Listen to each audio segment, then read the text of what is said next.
let's run with some ideas of X-Men introductions, because there's a ton of things and there's a ton of split opinion here. And so the first thing I want to do when we talk about how they're going to introduce this team is to urge open-mindedness with everybody here, because they're going to have to pick a route. And there's several things which are possibilities, rather, that are mutually exclusive. Like they could do a multiverse option. They could do some sort of they could just do it naturally, where there's been no mutants, and they maybe the events of Infinity War or something like that triggered what's going on. Maybe Wanda has something to do with it. Maybe they come in from the past or something. I don't.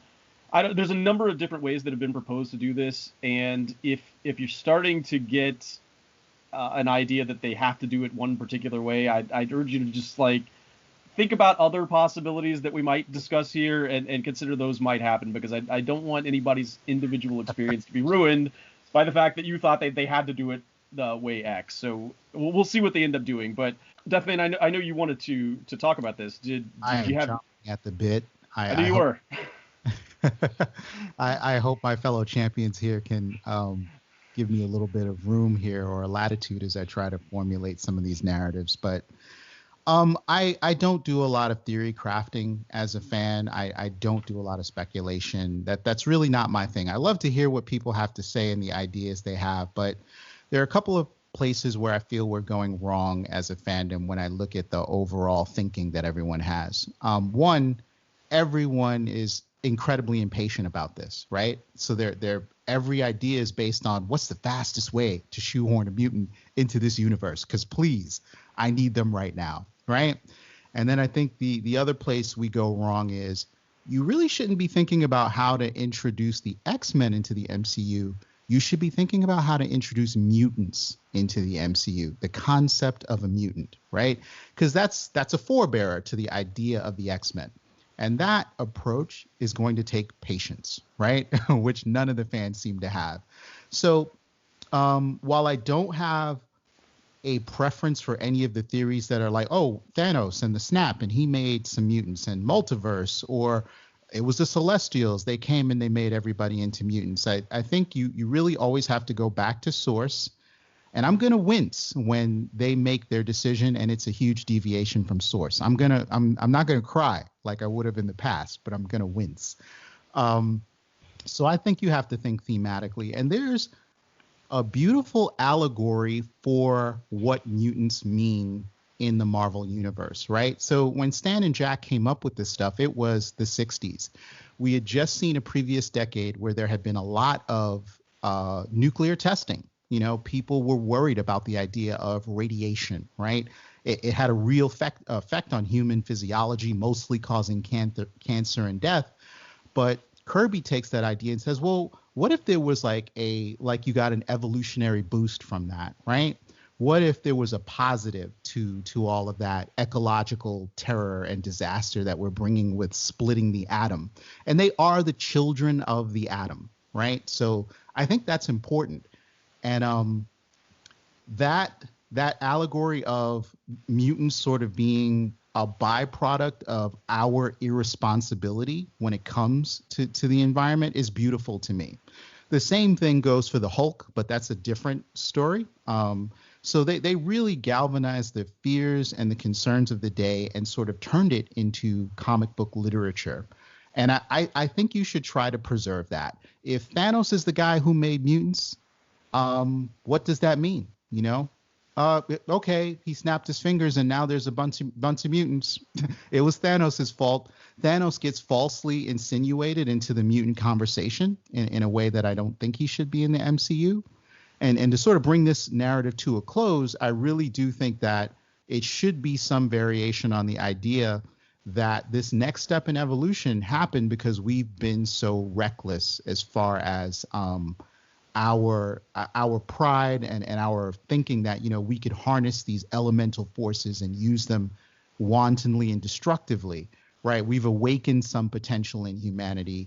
And now we have to face it in the form of our children. We have to face it in the form of our brothers, our sisters.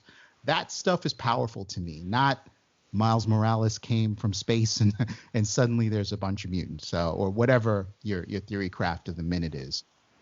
Wellibers, I know you had a thought, but you just, Deathman, you just made me think. So I have a favorite physicist, if anybody believes that. His name is Lawrence Krauss, but I've heard him speak before, and he had an idea like, you could always find a way to make stuff work, but if you're not looking for, the actual sort of evidence, or in a narrative sense, like the narrative meaning behind it, then it's empty. Like you can there's a million ways you can make something happen, but if there's not, like, if it doesn't add any intrinsic value to the subject matter, or to your base of knowledge in the case of physics, then it doesn't mean anything. Like, you can dream up scenarios of why rainbows happen, but if you don't know what's actually causing it, you don't know anything about it. So in the same way with storytelling, just to repeat what I just said, like, just saying Thanos snapped his fingers, I mean, okay, yeah, I mean, that does it, but does it add anything to the story? Right. Does it mean anything? Exactly. Wellibers, I think you were jumping on something, Wellibers. What do you got? Well, it's about the snapping of those fingers. There was not one snap, there were three. And I can't imagine that not having some repercussions further up into the MCU. Is that mutants? I don't know. Would I want that? I don't know. But it will have repercussions. I can't imagine otherwise. That being said, I don't have any theories on how to bring the X-Men in, or mutants in. I do agree with Lord Deathman that is the main question. How do you bring mutants in to the MCU? And X-Men, that will be further along the road. And I also agree that they should take time to do it. Better do it properly than fast. I mean, the MCU is not, Marvel Studios is not a studio that would go for the quick buck. I mean, they will get the bucks anyway. So they can take their time. I think they're almost obliged to at this point. Yeah, they've got, all of Phase 4 and Phase 5 planned. I think it's gonna be a while anyway. I don't think they're in any rush. They may drop some characters or hints and stuff like that here and there, but I don't. That's what I've said. That's why I said that it will be a while before we get an X-Men movie, but there's no reason for them not to introduce mutants already, and they don't need to explain it right away. They can just slowly drop a character here and there, and that story will develop over the course of movies and shows. Right. Maximura, did you guys have something before? I had a certain question, but I didn't want to move on without you guys. Yeah, I do have an opinion on that. Like, I agree. Like, for example, with Thanos, it'd be kind of ironic for him to, like, bring new mutants into existence because, well, in the source material, he was always associated with death, so it's a bit weird in that sense. And in the way they could introduce mutants, I mean, I'd go with, like, one or two ways. I mean, you could do it like with the House of M story with Wanda, bringing the mutants into existence, creating a whole plane of existence because of a breakdown. I mean, it'd be cool for a mutant to bring all of mutant kind into existence. And another way, like touching on LDM's point about like radiation and stuff. What if it's just an experiment that's gone wrong, and that triggered like the gene to activate or like come into existence, and that's how they introduce the mutants. What kind of experiment? Like a single experiment that somehow affects like the global population? Yeah, exactly. There could be something. It could be relative to something. Who knows? Like something the Fantastic Four are doing, and what they do triggers something with like a whole bunch of people. I don't know. Do you see anything particular there, or? No. I'm just because I guess that just kind of popped into my mind when LDM mentioned that. It's just that like it could be just an experiment that went wrong, or and then it kind of triggered like all over the world for mutants to exist. Right. So I want to shift away, not completely from this topic, but in conjunction with it. There's another separate sort of debate that's going on that I thought was interesting, and that's over Magneto specifically, but this could apply to a lot of different characters, and it's can we update some of these characters to a more contemporary setting? The reason I chose Magneto is you guys probably are aware, so we're getting massively removed from the Holocaust era at this point. I know the Jewish aspect of the character has been and probably still is very intricate to who that character is. I've kept looking at the idea of updating him to a more contemporary sort of tragedy. I don't know what it would mean for the character, but I think you could do that in a more contemporary setting. I'm just not sure you can get away with 90-year-old Holocaust victim at this point. I don't know. Maybe you can. I've heard a lot of different ideas from people who don't agree that you have to get away from it. That maybe it could be his son, or maybe you could have like Polaris be the main vehicle there. I don't know. What do you guys think about the Magneto prospect, and also any other characters that you'd like to see show up aside from that? I will dive in here. Go ahead. As far as Magneto's being made to be more contemporary, I think it's kind of necessary at this particular point. One, we've seen a lot of old white guy Magneto in the previous series, right? He gets a lot of screen time. He speaks very eloquently, and he drapes his cape over his shoulder sometimes. We've seen even young, dashing Magneto in the form of Fassbinder's performance, and both of those are great. But I think we've seen a lot of it, and this is coming from someone who considers himself to be a die-hard X-Men fan. I'm ready to say that I'm ready for change as far as Magneto goes. And again, it all goes back to theme. Why we love these characters, I think, is really because of how they were structured thematically. Eric is this child of, he comes from a place of deep trauma. He's seen something that is really traumatic in terms of how humans treat each other, right? The Holocaust was a big deal, and it shaped him. And I think that there are not necessarily, you don't have to find an equivalent tragedy, but you really do have to find something that would have had the same molding effect on the character. And I'm even open to the idea of that update coming from somewhere other than Europe, right? If it was, African or whatever base they want to give the character for the right tragedy to set his ascendancy to. So yeah, I'm totally open to it, and I don't think that there's any way around it, honestly. Wells?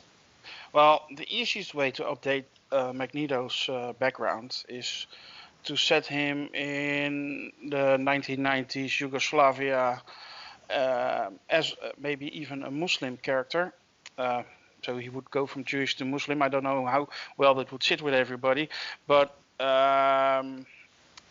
you could have a sort of similar background, only changed into that setting. That would not be a dramatic change, at least not beyond the superficial. But I don't know how well that would be received by the fans, or even get some backlash from the likes of Grace Randolph and stuff like that. It would give some social outcry maybe. But that would be I think the easiest and the smoothest update you could give Magneto without changing too much of where he comes from, in the sense of his background and what it did to him. Max? Yeah, I actually am going to take the other side of the fence with this one and just say let the guy die. I mean, you don't have to reinvent the wheel here. You're allowed to let characters go away if they've aged out of any functional usage. And I think we're trying to find a way to shoehorn somebody in who just needs to die. I mean, it's not that I hate the character. I actually love him quite a bit. But if we're talking about him being completely aged out of any realistic perception, I don't know why we're trying to force him in there. I actually liked earlier the idea of the snap, because of a couple of things dealing with Magneto here, which is why I'm bringing it up. Like, if you do the snap thing, you could say that the mutant tendency is caused by massive amounts of death. Like, if a major catastrophic event happens, the people are kicked into this hyperdrive thing, which is where you get Magneto. It's where you get Professor X, so powerful that it created more. And that even allowed the 5 years or whatever that was missing in between viewed time to actually be the time where those guys came into their own. So it fits pretty well for trying to get them a little bit of history time without them having been missed a lot from the story. If they've been here the whole time, it's really hard to say, it's really hard to not ask where they've been. So it's like an evolutionary need sort of thing. Not that evolution really works like that, but like it's like the mom who picks up a truck to save her kid underneath it, and somehow she has this strength from like she wasn't aware she had, but it becomes necessary, and you can just that sort of catastrophic event right next to them being something that sparks that for all of humanity almost, or for a lot of humanity. Interesting idea. Biz, what'd you have? All right, yeah. So with Magneto, yeah, like I mean, they could go Max's way. I mean, they could just like not use him at all, because honestly, we've seen Magneto. I mean, so much of Magneto through the first X-Men film series, and then the one with James McAvoy and Michael Fassbender. So it really wouldn't be that big of a deal if we saw less of Magneto or not at all, like until like a few maybe movies later. But does anyone remember?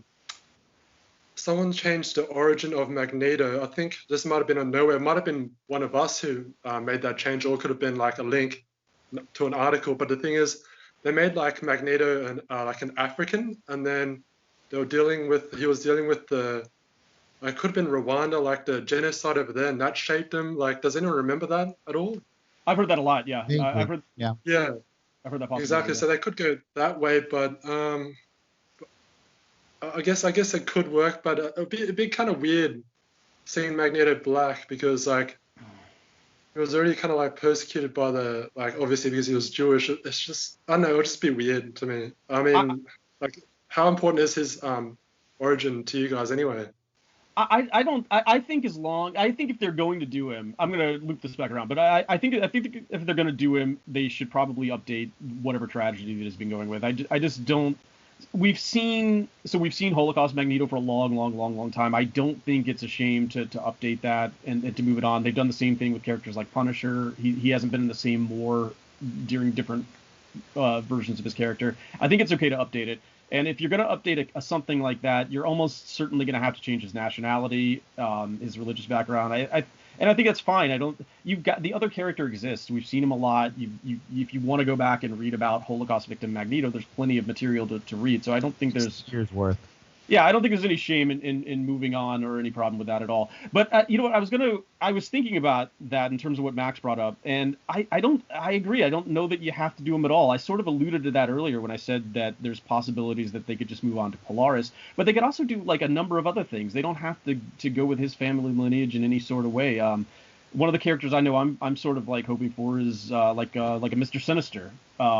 They haven't done him yet, and the MCU seems really into the idea of using characters that haven't been touched on before.